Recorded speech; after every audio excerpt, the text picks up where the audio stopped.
He stood in his grandmother's small kitchen in Seoul. The smell of doenjang soup filled the air. Sunlight came through the window and made warm patterns on the old wooden floor. His grandmother hummed a song while she cooked. His younger sister sat at the table, laughing at something on her phone. It was perfect. It was everything he missed. Taeho had been floating in cryosleep for 11 months. The research ship Horizon was carrying him and 40 other crew members to the Kiran system, far beyond anything humans had explored before. But in his frozen sleep, his mind had taken him back to Earth, back to the people he loved, back to a life that felt so far away now. In the dream, his grandmother turned to him and smiled. She held out a bowl of rice. "Eat," she said. "You are too thin." Taeho reached for the bowl. His fingers were almost touching it when the kitchen began to shake. The walls cracked. The sunlight turned cold and blue. His grandmother's face became blurry, like smoke in the wind. "No," Taeho whispered. "Not yet. Please, not yet." But the dream was ending. Reality was pulling him back. The cryopod hissed. Cold air rushed over his skin. Taeho felt his body waking up, piece by piece. First his fingers, then his arms, then the heavy weight of his own chest as his lungs remembered how to breathe. He opened his eyes. Everything was blurry. The lights above him were too bright. His head hurt, like someone had filled it with stones. This was normal. Waking up from cryosleep was never easy. The doctor said it took a few minutes for the brain to work properly again. Taeho blinked several times. Slowly, the world came into focus. And then he saw them. Two figures sat beside his cryopod. One was tall, with pale blue skin and long silver hair that fell past her shoulders. Her eyes were silver too, with no whites, like mirrors reflecting light. She wore simple gray clothing that looked old and worn. Her face was calm, patient, watching him with an expression he could not read. The other figure was small, a child. She had the same blue skin, but her hair was darker, almost purple. Her eyes were huge and round, filled with curiosity. She was leaning forward, her tiny hand reaching toward Taeho's face. They were not human. Taeho screamed. He tried to jump out of the cryopod, but his body was too weak. His legs would not work. He fell sideways, crashing onto the cold metal floor. Pain shot through his shoulder. He scrambled backward, pressing himself against the wall. His heart beating so fast he thought it might explode. "What? Who? How?" He could not form words. His mind was racing with fear and confusion. The tall alien raised her hands slowly. Her movements were gentle, like she was trying to calm a frightened animal. "Please," she said. Her voice was soft but strange. The words sounded careful, like she had practiced them many times. "No harm. We no harm. We wait. Only wait." The child pulled back her hand. Her big eyes filled with something that looked like sadness. Or maybe fear. She hid behind her mother, peeking out at Taeho. Alarms began to scream. Red lights flashed on the walls. The ship's computer voice echoed through the room. "Alert. Unknown life forms detected in Cryobase 7. Security protocol activated. All crew report to stations." Taeho heard footsteps running in the hallway. Voices shouting. The door burst open and 3 security officers rushed in, their weapons raised. "Don't move!" one of them yelled at the aliens. The tall alien did not move. She stayed very still, her hands still raised. But she shifted her body slightly, putting herself between the weapons and the child behind her. Taeho saw this. Even through his fear, he noticed it. A mother protecting her daughter. It was something he understood. Dr. Yoon-hana pushed through the security officers. She was the ship's medic, and also Tai-Ho's closest friend on board. Her face was pale with shock, but her voice was steady. "Everyone calm down," she said. "Lower your weapons. They're not attacking anyone." "They're aliens!" one officer shouted. "On our ship. How did they get here?" "I don't know," Hana said. "But shooting them won't give us answers." Captain Kim Ji-ho arrived next. He was a serious man with gray hair and sharp eyes. He looked at the aliens for a long moment. Then he looked at Tai-ho, still sitting on the floor with his back against the wall. "Park Tai-ho," the captain said. "Are you injured?" Tai-ho shook his head. "No, sir. Just surprised." "I imagined so." The captain turned back to the aliens. He spoke slowly and clearly. "Who are you? How did you board this vessel?" The tall alien lowered her hands slightly. "I am Lyra," she said. "This is Nori, my daughter." She paused, searching for words. "We hide. Many days. Ship dark places. We sorry, we have no other place." "You've been hiding on my ship?" The captain's voice was hard. "For how long?" Lyra looked down. "Many rotations. Since last stop. Cargo place." The captain's jaw tightened. That was 3 weeks ago. 3 weeks these aliens had been living somewhere on the horizon, and no one had known. "Why?" Tai-ho found himself asking. He was still scared, but something else was growing inside him, something like curiosity. "Why did you hide on our ship?" Lyra looked at him. Her silver eyes were deep and tired. So tired. "Our home, gone. Ship destroyed. Bad ones. They hunt us, kill many. We run. We find your ship. We hide." Her voice broke slightly. "My daughter. She is all I have. I keep her safe. I do anything." The little girl, Nori, peeked out from behind her mother again. She looked at Tai-ho. Then, very slowly, she raised her small hand and waved. It was such a simple thing. Such a human thing. A child waving hello. Tai-ho felt something shift in his chest. Minutes ago, he had been dreaming of his grandmother's kitchen, surrounded by love and warmth. He had woken up to find aliens sitting beside him. It was terrifying. It was impossible. It was nothing like his dream. But looking at this mother holding her child, this refugee who had risked everything for survival, Tai-ho realized something. Maybe this was exactly where he was supposed to be. He raised his hand and waved back at the little girl. Nori smiled. It was a strange smile, with too many teeth. But somehow, it was also beautiful. "Captain," Tai-ho said quietly, "I think we need to hear their full story." The captain looked at him for a long moment. Then he sighed and holstered his weapon. "Fine," he said, "but they don't leave this room until I know everything." Lyra bowed her head. "Thank you," she whispered. "Thank you." Tai-ho slowly pushed himself to his feet. His legs were still shaky. His mind was still spinning. But as he looked at Lyra and little Nori, he knew one thing for certain. His dream of home had ended. But maybe, just maybe, a new story was beginning. The interrogation room was cold and gray. Lyra sat at a metal table with Nori pressed close against her side. Across from them sat Captain Kim Ji-ho, his face hard like stone. Dr. Yoon Hana stood near the door, and Tai-ho leaned against the wall, watching everything. 3 hours had passed since Tai-ho woke up. 3 hours of questions, scans, and arguments among the crew. Some wanted to put the aliens in the airlock and send them into space. Others wanted to keep them locked up until the ship reached its destination. A few, like Hana, wanted to help them. "Let me understand this clearly," Captain Ji-ho said.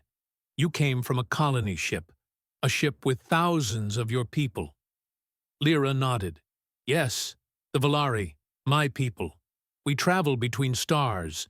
We look for safe place, new home. And this colony ship was destroyed? Lyra's hands tightened on the table. Yes, they come from nowhere. Ships with black metal. They attack. No warning. No reason. Her voice became thin. They kill everyone. Burn everything. We run to escape pods. So many pods. But they chase. They destroy pods one by one, like hunting animals. Little Nori buried her face against her mother's arm. She understood enough to know what her mother was describing. "How did you survive?" Taeho asked. Lyra looked at him. "Our pod. It break. Power go out. We float in dark. Cold. No air system. I hold Nori. I think we die." She paused. "But they think we dead already. They leave. We float for many days. Then we see lights. Station. Human station." "Outpost 17, the captain said. "The cargo transfer point." "Yes, we sneak onto shuttle. Then onto your ship. We hide in low places, dark places, where no one goes." Captain Jiho leaned back in his chair. "And you've been stealing food? Water?" "Small things only. Scraps. Things thrown away. We take nothing important, I promise." Lyra's eyes were wet. "We have nowhere. If you send us away, we die. The black ships, they still hunt. They always hunt." The captain was quiet for a moment. Then he looked at Hannah. "Doctor, your medical report." Hannah stepped forward, holding a tablet. "I ran full scans on both of them. The mother, Lyra, shows signs of severe malnutrition, dehydration, exhaustion. Her body is running on almost nothing." She looked at the little girl. "Nori is in slightly better condition. I think Lyra has been giving most of the food to her daughter." Taeho felt his chest tighten. He looked at Lyra, this alien mother who had starved herself to keep her child alive. She sat there, thin and tired, but still holding her head up, still protecting Nori with her body. "What do you want from us?" the captain asked Lyra. "Only safety," Lyra said. "Only time. We stay quiet. We make no trouble. When you reach safe place, we leave. We find other Valerie, somewhere." Her voice dropped. "If any still live? There might be more survivors? I do not know. Before attack, we send message to other Valari ships. Warning, maybe some escape, maybe all dead." A tear ran down Lyra's blue cheek.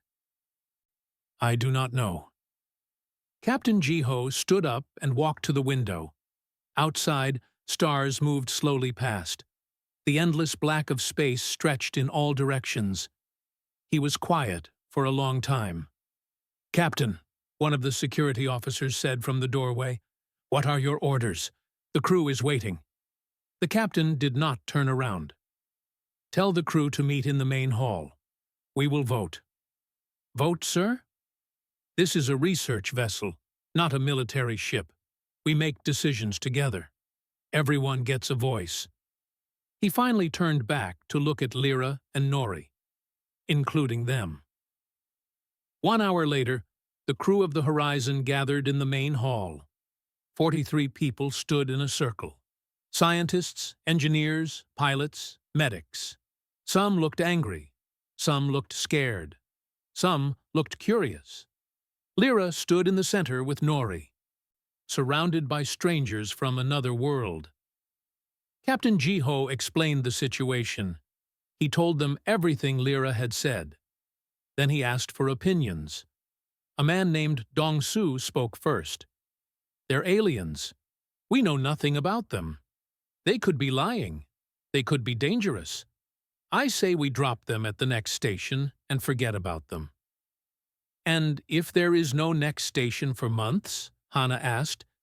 "Do we let a child starve?" "It's not our problem," Dong-Su said. "We didn't ask them to sneak onto our ship." A woman named Sumi stepped forward. "I agree we should be careful. But look at them. Does that child look dangerous to you?" She looks terrified. Nori was indeed terrified. She clung to her mother, her big eyes moving from face to face. So many giants, so many strange creatures. Tae-ho could see her trembling. Without thinking, he walked into the center of the circle and stood next to Lyra. "I woke up to find them sitting beside my cryopod," he said. "I was scared. I thought they might hurt me. But they didn't. They just sat there, waiting, hoping." He looked around at his crewmates. They're refugees. Their home is gone. Their people are dead. They have nothing except each other. And they're asking us for help. "Why should we help aliens?" someone asked. Tae-ho turned toward the voice. "Because that's what humans do. We help. It's who we are. It's who we've always been." He looked at Nori. The little girl was watching him. "If we turn away a mother and child because they're different from us, then we don't deserve to call ourselves human." The room was quiet. Then Hana walked to stand beside Tai-ho. "I vote we let them stay." Sumi joined them. "Me too." One by one, more people walked to the center. Not everyone. Some stayed back, their faces hard and closed. But more than half the crew stood with Tai-ho, Lyra, and Nori. Captain Ji-ho counted. 31 in favor, 12 against. The vote carries. He looked at Lyra. "You may stay, but you will follow our rules. You will not go anywhere alone. Someone will always be with you." Lyra bowed her head deeply. "Thank you. Thank you. We obey. We make no trouble." "I'll be their handler," Tae-ho said. "I'll take responsibility for them." The captain nodded. "Very well. Park Tae-ho. They're your responsibility now." As the crew began to leave, Nori tugged on her mother's sleeve. She whispered something in her own language. Lyra nodded and said something back. Then Nori walked up to Tai-ho. She reached into a small bag tied to her waist and pulled out something. It was a stone, small and smooth, glowing with soft purple light. She held it out to Tai-ho. "For you," she said in careful human words. "Thank you." Tae-ho knelt down so he was at her level. He took the stone gently. It was warm in his hand. "What is it?" "Home," Nori said. "Small piece, from our world. Now gone." Her eyes were sad but also hopeful. "You keep. You remember us." Tae-ho closed his fingers around the stone. He felt its warmth against his palm. This tiny piece of a destroyed world, given to him by a child who had lost everything. "I'll keep it safe," he said. "I promise." Nori smiled. That strange, too-many-teeth smile that Tae-ho was starting to think was beautiful. Lyra put her hand on her daughter's shoulder. "You are a good person." "Park Tae-ho. Valari remember kindness. Always." Tae-ho stood up. He looked at this alien mother and daughter, standing in the middle of a human ship, surrounded by stars and darkness and uncertainty. "Welcome to the horizon," he said. "Let's find you something proper to eat." For the first time since he had met them, Lyra smiled too. Days turned into weeks aboard the horizon. Slowly, life found a new rhythm. Tae-ho took his role as handler seriously. Every morning, he brought food to Lyra and Nori in the small room they had been given. Every afternoon, he walked with them through the ship, introducing them to crew members and showing them how things worked. Every evening, they sat together in the observation deck, watching stars drift past. It was strange. It was new. But somehow, it started to feel normal. Nori was the first to adapt. Children are like that, Tae-ho thought. They bend instead of break. Within 2 weeks, she was running through the hallways, peeking into rooms, asking questions about everything she saw. "What is that?" she asked one morning, pointing at the coffee machine. "That makes coffee," Tae-ho said. "A drink that helps humans wake up." "Can I try?" Tejo hesitated. Maybe a small taste. He poured a tiny cup and handed it to her. Nori sniffed it carefully. Then she took a sip. Her face twisted into an expression of pure horror. She spit the coffee back into the cup and made a sound like a dying animal. "Poison!" she cried. "Humans drink poison!" Tejo laughed so hard his stomach hurt. "It's not poison. It just tastes strong. Strong bad. Very bad." Nori shook her head quickly. "Nori, never drink again. Never, ever." From across the room, Hana watched with amusement. "She's smart. Coffee is terrible."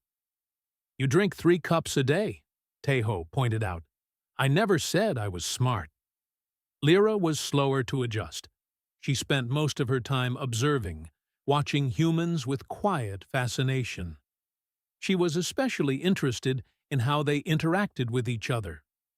The jokes, the arguments, the casual touches on shoulders and arms, the way they laughed at danger and complained about small problems. "Your people are very loud," she told Tejo one day. He smiled. "Is that bad?" "Not bad. Different." She tilted her head, thinking. "Valari are quiet. We think long before we speak. We plan many years before we act. Your people, you act first. Think later." "Yeah, that sounds about right." "It is a dangerous way to live." "Maybe." Tejo shrugged. "But it's also exciting." Lyra made a small sound that might have been a laugh. "Exciting. Yes, that is human word. Valari do not have this word." Food was another adventure. The ship's kitchen was designed for human needs, and many things that humans ate were strange or even harmful to Valari bodies. The first time Tejo gave Lyra kimchi, she took one bite, and her entire face changed color, from blue to purple to almost white. She grabbed a glass of water and drank it all in one gulp. "Fire!" she gasped. "You eat fire." "It's just fermented vegetables with spice." "Spice is fire. Why humans eat fire?" Tejo thought about it. "Because it tastes good?" Lyra stared at him like he was insane. But Nori was braver. She tried everything, even the things that made her mother nervous. She loved rice. She loved fruit. She especially loved noodles, slurping them loudly and getting sauce all over her face. "Nori," Lyra said firmly, "manners." "But mother, so good, so very good." Nori held up her bowl. "More, please?" Tejo refilled her bowl. Watching her eat with such joy made something warm spread through his chest. He had forgotten what it felt like to share meals with someone, to have people waiting for him, to belong. In the evenings, Tejo would play music from his personal collection. Old Korean songs, ballads his grandmother used to sing. He did not think the aliens would understand or care. But the first time Nori heard the music, she went very still. Her big eyes grew even bigger. She listened without moving, without breathing. As the sad and beautiful melody filled the room, when the song ended, she whispered, "Again, please, again." Tejo played it again and again. By the 5th time, Nori was humming along. Her alien voice created strange harmonies with the human song. It should have sounded wrong. Instead, it sounded like something new, something that had never existed before. "She has gift," Lyra said softly. "Music gift. On our world, she would train to be singer." "On our world too," Tejo said. "Music is important to humans." Lyra nodded slowly. "This I understand. Music speaks when words cannot." As the weeks passed, Tejo found himself spending more and more time with Lyra and Nori. Not because it was his duty, but because he wanted to. They became the first people he looked for in the morning, the last people he said goodnight to. One evening, Hana found him in the observation deck, teaching Nori a simple card game. You've changed, Hana said, sitting beside him. What do you mean? When we started this mission, you were the quietest person on the ship. You barely talked to anyone. You spent all your free time alone. She watched Nori celebrate winning a hand. Now look at you. You smile, you laugh, you've adopted an alien family. I haven't adopted anyone, Teho said. But his face felt warm. Sure, Hana grinned. Keep telling yourself that. Later that night, Lyra sat with Teho while Nori slept in the corner, wrapped in a blanket. Can I ask you something? Teho said. Lyra nodded. The Valari live for hundreds of years, right? That's what you told me. Yes, 400 of your years. Sometimes more. So why... Teho struggled to find the right words. Why do you seem so amazed by humans? We live such short lives compared to you. Lyra was quiet for a moment, then she spoke slowly, choosing each word with care. Because you live short, you burn bright. Valari, we are careful. We plan. We wait. We survive. But humans... She looked at him with those silver mirror eyes. You do not wait. You run toward life. You love so quickly. You risk so much. You feel everything so deeply. Isn't that foolish? Perhaps. But it is also beautiful. Lyra looked out at the stars. Valari spend hundreds of years being safe. Humans spend 50 years being alive. I think, maybe you have the better way? Teho did not know what to say, so he said nothing. They sat in comfortable silence, watching the universe drift past. After a while, Lyra spoke again. Teho. Yes? Thank you. For everything. For food. For kindness. For teaching Nori to laugh again. Her voice was thick with emotion. Since her father died, she not laugh. Not until you. Teho felt something catch in his throat. Her father? My mate. He'd die on colony ship, protecting us, giving us time to reach escape pod. Lyra closed her eyes. I miss him every moment. I'm sorry. Do not be sorry. Be here. That is enough. She opened her eyes and looked at him. You are good human, Park Teho. Valari remember kindness. I remember kindness. Across the room, Nori murmured in her sleep. Teho watched her peaceful face. This little alien girl who loved noodles and music and waving hello. He thought about his own family back on Earth. His grandmother. His sister. The home he had left behind. Maybe, he thought, home was not always a place. Maybe home was people. Maybe home was wherever you found warmth in the cold darkness of space. Lyra, he said quietly. Yes? I'm glad you hid on our ship. Lyra smiled. That slow, gentle smile that made her silver eyes shine. So am I, Teho. So am I. The distress signal came on a quiet morning. Teho was eating breakfast with Nori when the ship's alarms began to beep. Not the loud emergency alarm, but the softer sound that meant something needed attention. Captain Jiho's voice came over the speakers. All senior crew, report to the bridge. We have detected a signal from nearby moon, Kiran 3. Teho stood up. Stay here with your mother, he told Nori. I'll be back soon. Be careful, Nori said. She had learned those words from him. She said them every time he left. On the bridge, the crew gathered around the main screen. A blue dot blinked on a map of the nearby moon. It's a distress signal, said the navigation officer. Automated, repeating every 30 seconds. Can you identify the source? The captain asked. Working on it, sir. The officer typed quickly. Then his face went pale. Captain, the signal matches Valari technology.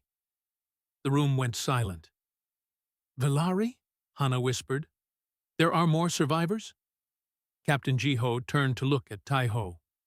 Get Lyra. She needs to see this. 10 minutes later, Lyra stood on the bridge, staring at the signal on the screen.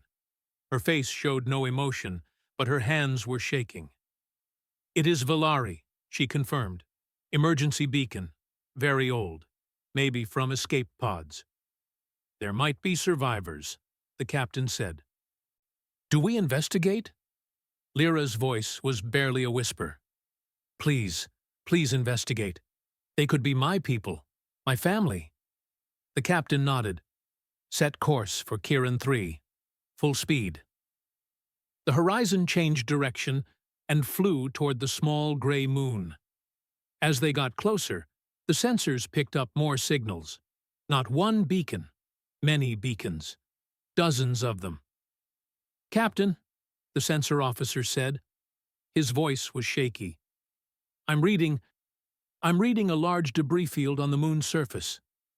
"Debris?" "Metal fragments, hull pieces, and—" He stopped. "And what?" "Organic material, sir. Lots of it." Nobody spoke. Everyone knew what organic material meant. The ship landed on the edge of the debris field. Tai-Ho, Hana, and 3 security officers put on environment suits and walked out onto the moon's surface. Lyra insisted on coming too. What they found was a graveyard. Escape pods lay scattered across the gray dust like broken toys, hundreds of them. Some were cracked open, some were burned black, some were crushed flat, as if something massive had stepped on them. And everywhere, there were scorch marks, precise, calculated scorch marks, the marks of weapons fire. Lyra fell to her knees. "No," she whispered. "No, no, no." She crawled toward the nearest pod.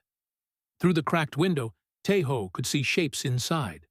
Blue shapes. Still and frozen. "They killed them," Lyra said. Her voice rose. "They found them, and they killed them. All of them. All of them." Tai-Ho knelt beside her. He did not know what to say. There were no words for this. He put his hand on her shoulder and let her cry. Hana's voice came through the radio. "Tai-Ho! Over here. We found something." They walked to the far edge of the debris field. There, half buried in moon dust, was another pod. This one was different. It was intact. A faint light blinked inside. "Life signs," Hana said, checking her scanner. "Weak, but there. 3 people inside." The crew worked quickly to open the pod. Inside, they found 3 Valari elders, 2 males and 1 female. They were barely alive, their skin gray and dry, their eyes closed. One of them stirred. His eyes opened slowly. They focused on Lyra. "Survivor," he whispered. His voice was like dust. "You survived." "Elder Voss." Lyra grabbed his hand. "You are alive. Thank the stars. You are alive." The old Valari coughed. "Not for long. Damage too great. But must warn. Must tell." "Tell what?" Elder Voss turned his head. His eyes found Tai-Ho. Found the human standing beside the Valari woman. "You," he said. "Human. You shelter us?" Tai-Ho nodded. "Yes." "Then you are marked now. They will come for you too." "Who?" Tai-Ho asked. "Who did this?" Elder Voss closed his eyes. "The Harkin. They are hunters. Killers. They do not conquer. They erase. Any species they see as weak. Any species that runs instead of fights." He coughed again, and dark liquid came from his mouth. "We ran. We hid. We thought we were safe. We were never safe." Lyra was crying. "Why? Why do they hunt us?" "Because we exist. Because we are different. Because they can." Elder Voss opened his eyes one more time. "The humans saved you. They showed mercy. The Harkin will see this as weakness. They will come for your human friends. They will burn them like they burned us." His grip on Lyra's hand tightened. "Warn them," he said. "Warn them that kindness has made them a target." Then his eyes closed, and his hand went limp. The trip back to the horizon was silent. They carried the three elders to the medical bay. Hana worked to save them, but she could not promise anything. That night, Teho sat with Nori on the observation deck. Lyra was with the elders, praying in her language, mourning her people. Nori did not understand everything that had happened, but she understood enough. She understood that her people were gone. Almost all of them. "Teho," she said quietly, "are the bad ones coming?" Teho looked at her. This small blue girl with the purple hair and the big eyes. This child who had already lost everything once. He should lie. He should tell her everything would be fine, that she was safe. But Nori deserved the truth. "Maybe," he said, "the Harkin might come." "Are you scared?" Teho thought about it. "A little, but not for myself." "For who?" "For you. For your mother." He looked out at the stars. "For everyone on this ship who decided to help you." Nori was quiet for a moment. Then she moved closer and leaned against his arm. "Teho," she said. "Yes? You will fight them, if they come?" Teho put his arm around her. This tiny alien girl who had given him a piece of her destroyed world, who called him family, who waved hello with her small hand. "Yes," he said, "I will fight." "You will win?" Teho thought about the Harkin. Hunters who erased entire species. Killers who saw mercy as weakness. They had never met humans before. "Maybe they think kindness is weakness," he said. "But they're wrong. Kindness isn't weakness. It's what we fight for. It's what makes us strong." He looked at Nori with fierce determination in his eyes. "They hurt your people because your people ran. We won't run. We'll show them what happens when you mistake kindness for weakness. We'll show them what humans do when someone threatens our family." Nori looked up at him. "Family?" Teho smiled.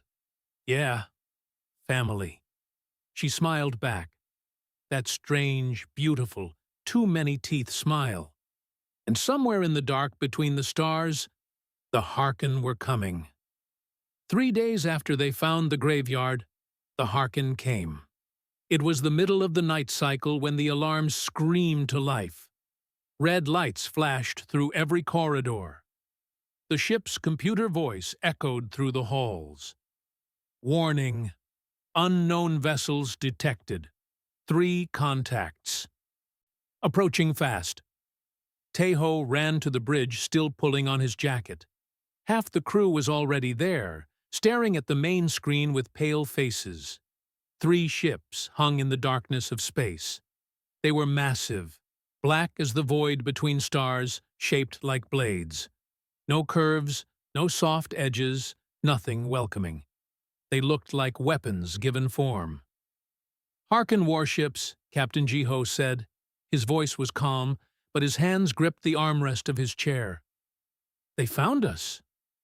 "How?" Hana asked. "How did they know we were here?" "The distress beacons on the moon," Lyra said from the doorway. She had come with Nori, both of them wrapped in blankets, both looking terrified. "The Harkin leave them as traps. They wait for rescuers to come, then follow."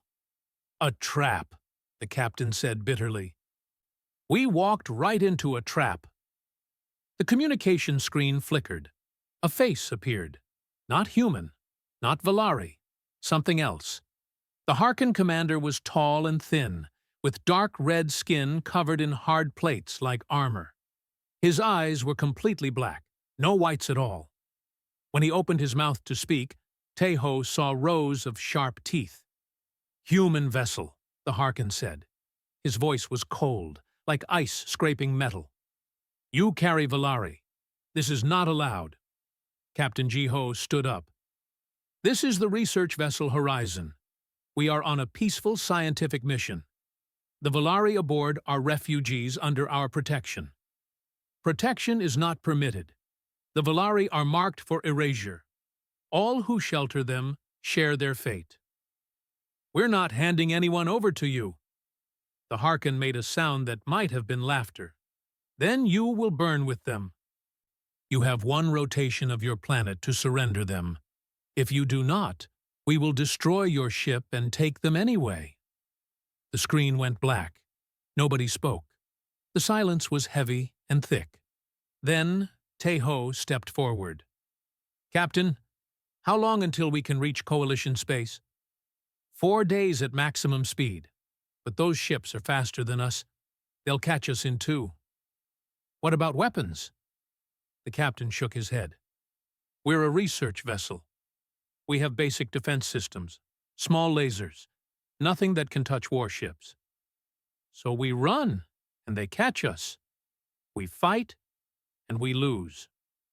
Tae-ho looked at the screen where the Harken ships still floated. There has to be another way. If you have ideas, Park Tae-ho, I'm listening. Tae-ho closed his eyes. He thought about the ship, about its systems, about the cargo they carried for research. And slowly, an idea began to form. We have mining charges, he said, for breaking asteroids. How many? The engineering officer checked his records. About 200. Standard demolition charges. And we're approaching the Kiran asteroid belt, right? The navigation officer nodded. We'll reach it in about 6 hours. Tae-ho opened his eyes. I have an idea. It's crazy.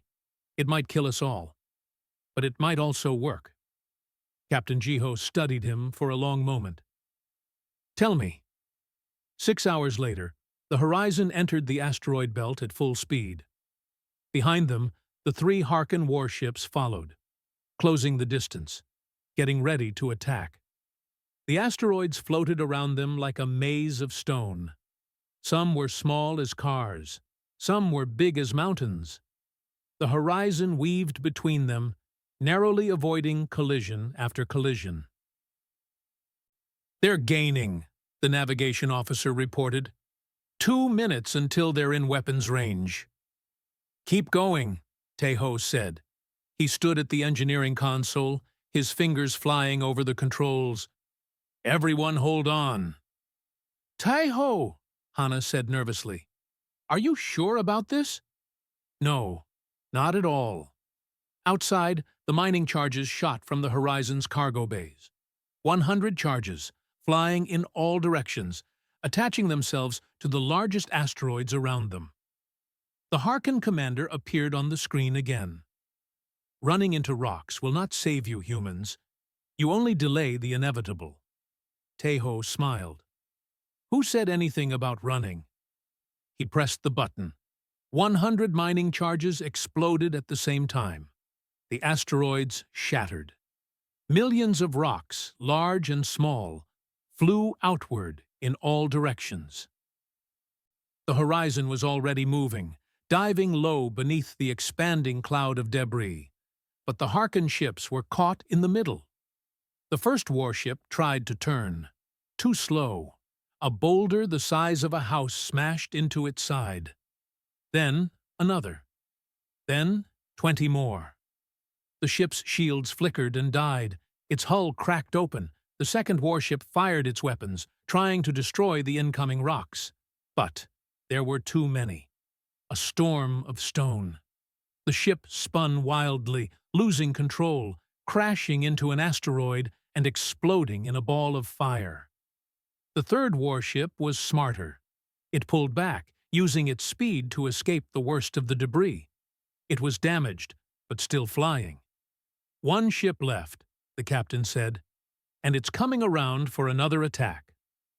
I know, Tae-ho said, but we have a head start now. Push the engines to maximum. The Horizon flew through the asteroid belt, the damaged Harken ship chasing behind. They were faster now, with only one enemy left. But the Harken were angry, desperate. They opened fire. Laser blasts hit the Horizon's hull. The ship shook violently. Sparks flew from the walls. The lights flickered. "Hull breach on deck 4!" someone yelled. Sealing emergency doors! Taeho held onto his console. How much longer to clear the belt? 3 minutes! Another blast hit them. This time, the ship screamed. Metal twisted. Something exploded somewhere below. And then Taeho heard something worse than the explosions. He heard a small voice crying for help. Taeho! Taeho! Nori. He ran. Through the shaking hallways, past the fires and the sparks, following the sound of her voice. She was supposed to be with her mother in a safe room. What happened? He found her in a corridor near Deck 4. The ceiling had collapsed. A heavy beam lay across the floor, blocking the way forward. On the other side, Nori sat alone, crying, holding her arm. Nori! Taeho dropped to his knees. Where's your mother? Gone to help elders. Building shake. I fall. I cannot move arm. She looked at him with terrified eyes. Taeho, I scared. Another explosion rocked the ship. The ceiling cracked further.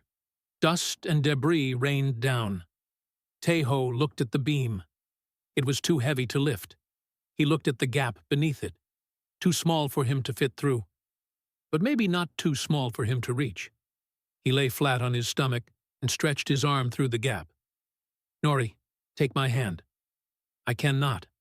Arm hurt. Use your other hand. Come on, you can do it. Nori crawled toward him, whimpering with pain. Her small blue fingers reached out, touched his, grabbed hold. Taeho pulled. The metal beam scraped against his arm, cutting through his sleeve, cutting into his skin. He ignored the pain. He pulled harder. Nori came through the gap just as the ceiling above her collapsed completely. Stone and metal crashed down where she had been sitting seconds before. Taeho grabbed her with both arms and ran. The ship shook one final time. Then, suddenly, everything went smooth. The explosions stopped. The alarms went quiet. We've cleared the asteroid belt, the captain's voice came over the speakers. The Harken ship has fallen back. Damage to their weapons systems. They can't follow at full speed. Taeho slumped against the wall, holding Nori tight against his chest. His arm was bleeding badly. His whole body hurt. But Nori was safe. Taeho, she whispered, you saved me. Of course I did. You hurt. I'll be fine. Lyra came running down the hallway. When she saw them, she cried out and fell to her knees, pulling Nori from Taeho's arms. My baby, you are safe. She looked at Taeho, at his bleeding arm, at his exhausted face. You saved her. She's family, Taeho said simply. You protect family. Lyra reached out and touched his face with her cool blue hand. Tears ran down her cheeks.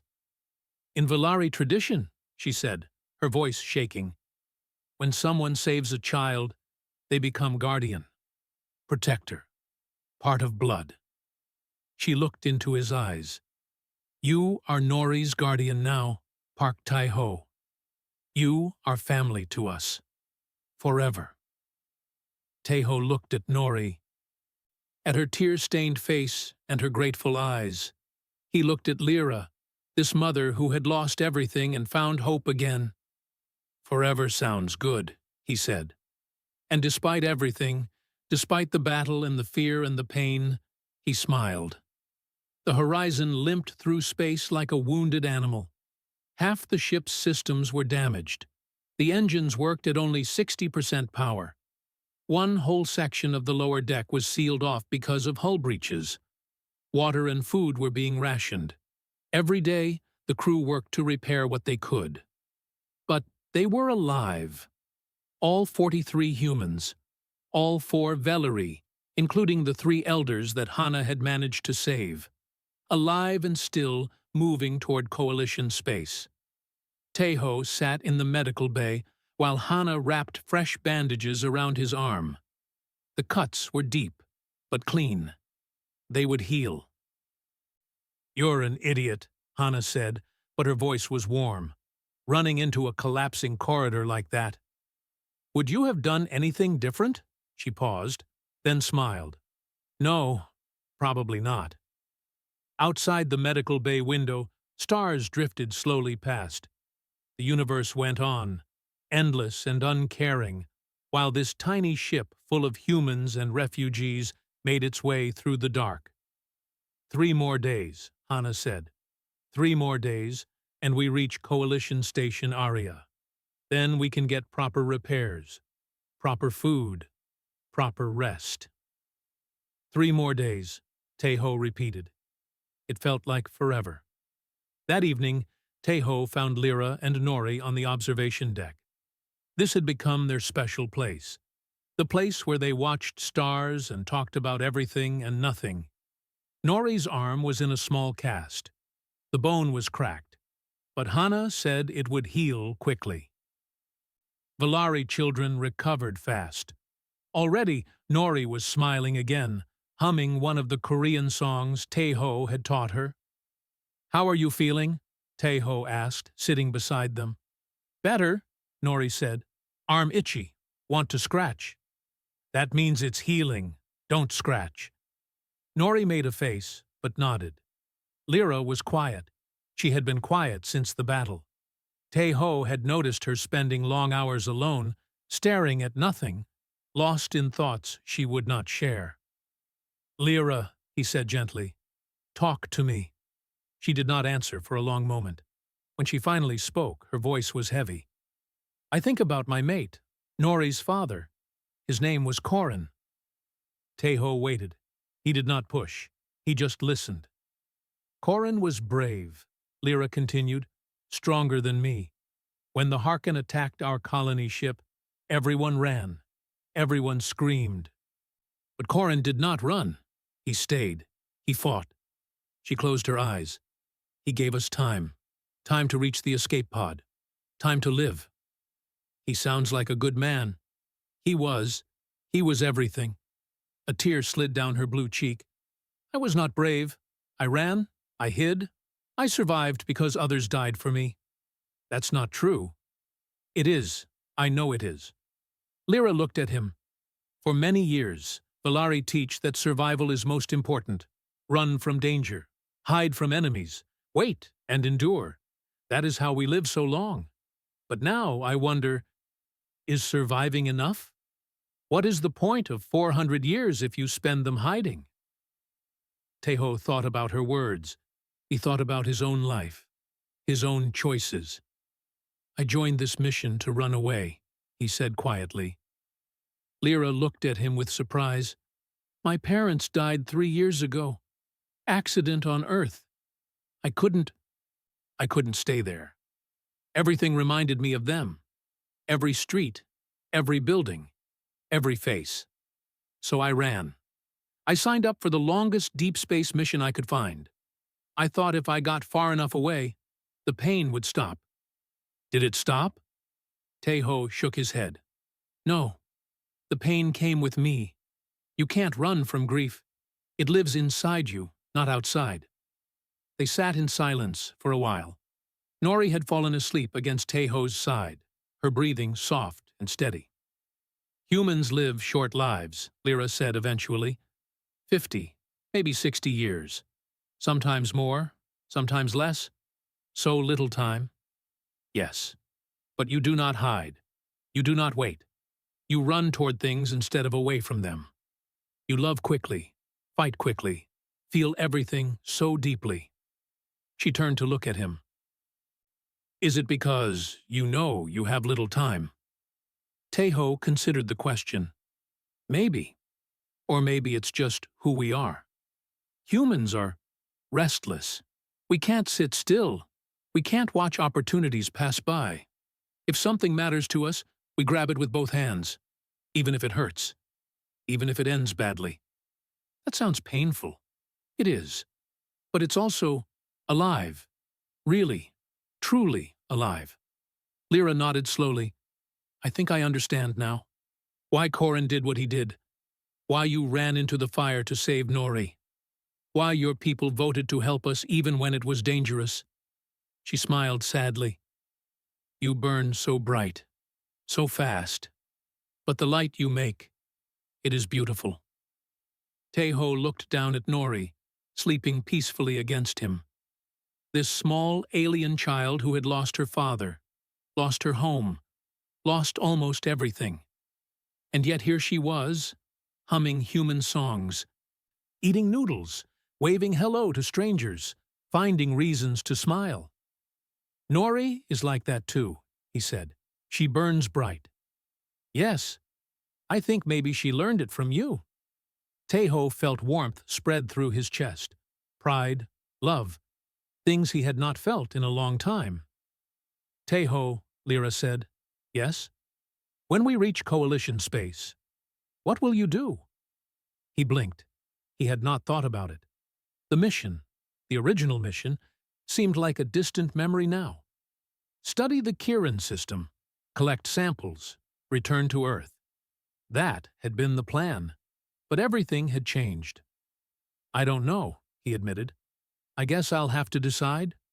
Lyra nodded. You have time. A little time, at least. She paused. But I hope your decision includes us. Teho looked at her silver eyes full of hope and fear. At the child sleeping against his arm, at this family he had found in the strangest possible way. I woke up from the best dream of my life, he said slowly. I was dreaming of home, of my grandmother, of warmth and love and belonging. Then I opened my eyes, and I saw you and Nori sitting beside me. Lyra tilted her head. Were you disappointed that the dream ended?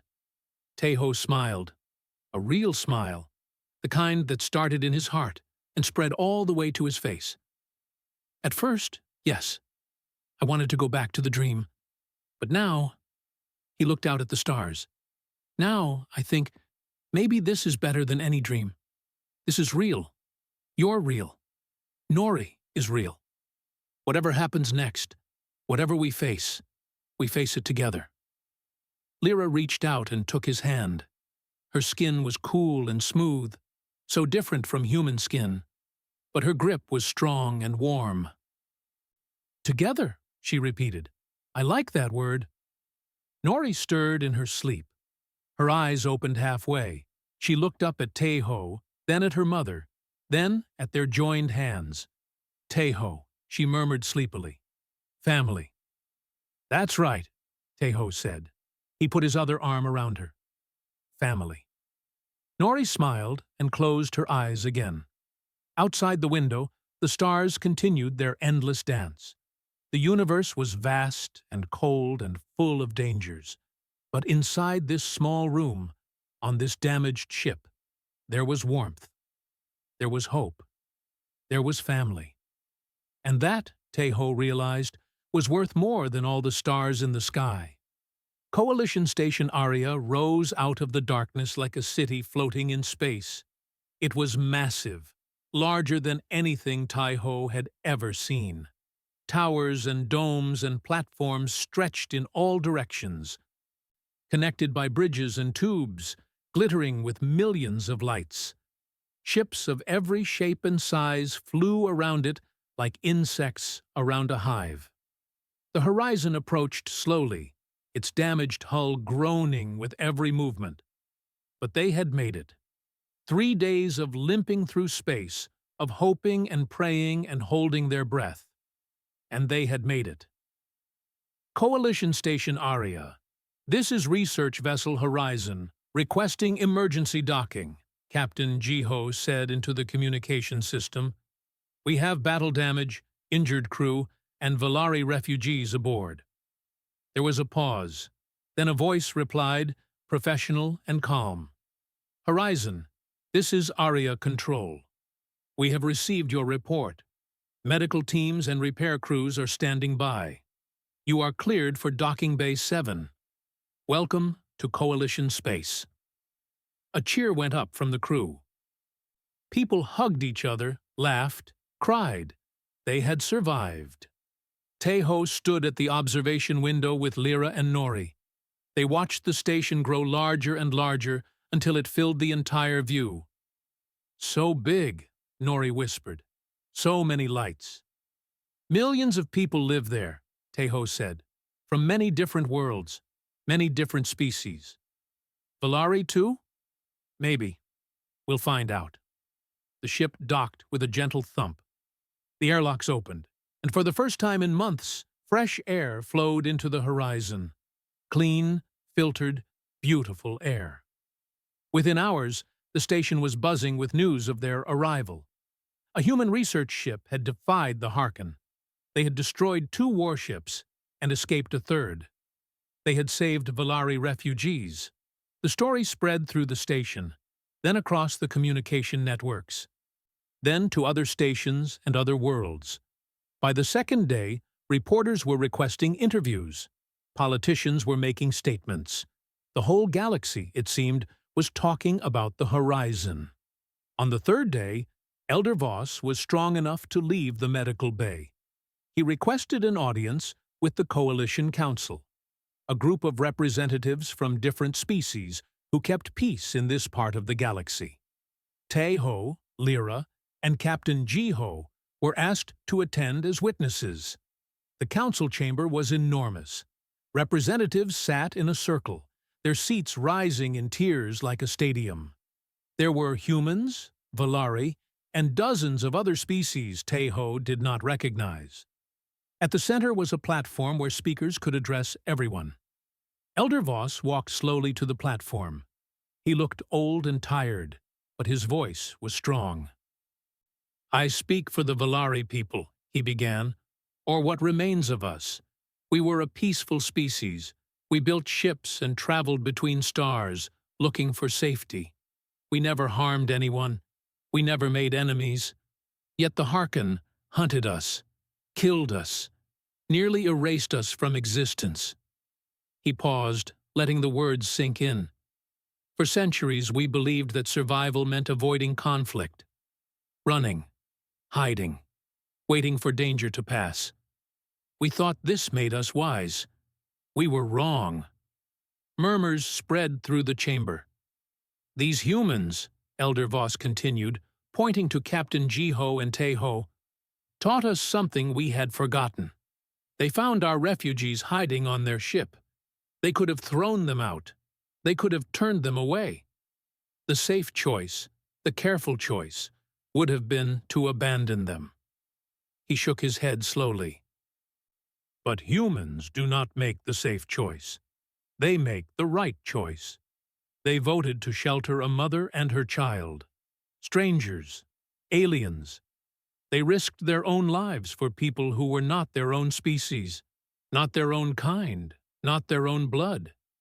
Elder Voss turned to face the full council. "The Harken see compassion as weakness. They hunt species that run instead of fight. They believe kindness makes you soft. They are wrong." His voice rose. "These humans faced 3 Harken warships with a research vessel. They destroyed 2. They escaped the 3rd. They carried us to safety when they could have left us to die." He looked at Teho for a long moment. "I watched a human man run into fire to save a Valari child. Not his child, not his species, but he ran anyway. He was hurt. He could have died. And when I asked him why..." "Do you know what he said?" Teho felt his face grow warm. Everyone was looking at him. He said, "She is family." Elder Voss smiled. "That is what makes humanity dangerous. That is what makes them beautiful. They do not save people because it is useful. They save people because it is right. Because to them, family is not about blood. Family is about choice." The chamber was silent. "I ask this council," Elder Voss said, "to recognize the Harken's aggression, to protect the remaining Valari, and to honor the humans of the horizon, who reminded us that survival without courage, without love, without compassion, is merely existing. It is not living." He bowed his head and stepped back. The council voted. The debate was short. The result was unanimous. The Harkin would face consequences. A coalition fleet would escort the Valari survivors to a new homeworld, and the crew of the Horizon would receive the highest honor the Council could give, the Star of Unity, awarded to those who showed exceptional courage in defense of others. After the ceremony, Tae-ho stood on a balcony overlooking the station. Ships flew past in the distance. The lights of 1,000 windows glittered like stars. He felt someone approach. Lyra stood beside him, with Nori holding her hand. Elder Voss spoke well, Lyra said. The council listened. I'm glad. The Valari have been offered a new world, a colony planet in coalition territory, safe from the Harkin. Tae-ho nodded. He had heard. A new home for the survivors, a chance to rebuild. You must be happy, he said. But something in his chest felt heavy. Lyra was quiet for a moment. Then she reached into her robe and pulled out something, a crystal glowing with soft blue light. A Valari bonding crystal. Do you know what this is? She asked. Nori told me once, something about family bonds. Yes, in Valari tradition, we give these to those we consider family. True family. Not by blood, but by soul. She held out the crystal. I want you to have this. Tae-ho stared at it. But you're going to the new colony. You'll be with your people. Lyra smiled. My people, yes. But my family is here. She glanced at Nori. We have discussed it. The colony is safe. It is the wise choice. But wisdom is not everything. Nori stepped forward. She grabbed Tae-ho's hand with her small blue fingers. Family stays together, she said. You taught me that. Where you go, we go. Tae-ho felt his throat tighten. You want to stay with me? If you will have us, Lyra said. If you want us. He looked at them, this alien mother who had lost everything and found strength anyway. This small girl who loved music and noodles and waving hello. This family he had found by accident and kept by choice. I woke up from a dream of home, he said slowly. I saw two strangers sitting beside me. I was scared, confused. I wanted to go back to the dream. He took the crystal from Lyra's hand. It was warm against his palm. But now I know the truth. Dreams end. Real things stay. He looked at Nori, at her big eyes full of hope. You're real. This is real. And I don't want it to end. So you want us to stay? Nori asked. Tae-ho knelt down so he was at her level. He pulled her into a hug, then reached out and pulled Lyra in too. Three people from two different worlds holding each other on a balcony in a space station, surrounded by stars. I want you to stay forever, he said. I want to teach you more songs. I want to watch you try more food. I want to see you grow up and explore the galaxy. I want to be your family, your real family. Nori buried her face against his shoulder. Tae-ho, love you. 3 simple words, spoken in a second language, by a child from another world. They were the most beautiful words Tae-ho had ever heard. I love you too, he said. Both of you. Lyra put her hand on his cheek. Her silver eyes were wet with tears. Then we stay, she said. Together. Always. They stood there for a long time, watching the ships fly past, watching the lights twinkle like earthbound stars. A human, a Valari mother, and a small blue girl with purple hair and a too-many-teeth smile. Family. Tae-ho had woken up from the best dream of his life to find aliens sitting beside him. He had been scared. He had been confused. He had wanted to go back to sleep, back to the warmth of memories and imagination. But dreams were just Dreams. Beautiful, yes. Comforting, yes. But not real. This was real. This warmth. This love. This family he had built across the stars. He had woken up to strangers. He was falling asleep beside family. And somehow, impossibly, it was even better than the dream.